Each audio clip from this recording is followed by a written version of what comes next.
Buez an ezidi un oalet vid ar vugale filfiet, setu apez a ziskwez ma buez courgetten.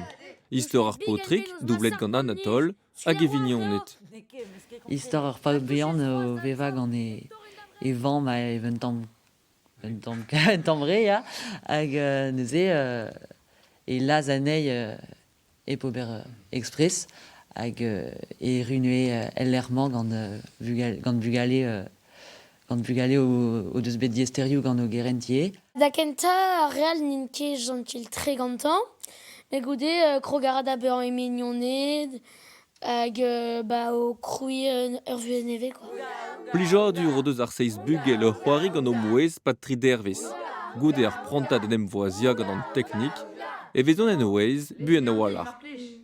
Ne ket ken ez dreistol e pen kenta beus a gwez da eulia ar vanden a za buan a war ben ar fin, me plijus e te da veza hag e vez disonjet buan.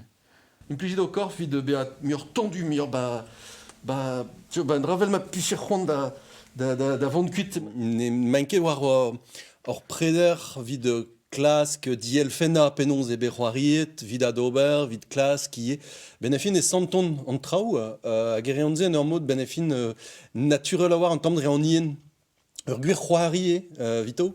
Skignet pemploaso oa bet ar film e galek un tol keag an temou pouezus ar bugaleach. Vid an dre, e deus golennet tiemban ar skolioù e vefe advoechiet an dresad en veo e brezone. Ur film talvoudus davad eo, evit kozeal diverben an daran prejoù, etre bugale, bugale gant diez amanchou, mignoniach, karantez, ne he gwireo a vo posub kozeal eskem gant ar bugale baz ar skolioù hag e baz ar skolachou. Prez de voir film arrogant nan, met skignet e vo ar skolioù a ben an distro skol e mis gwen golo.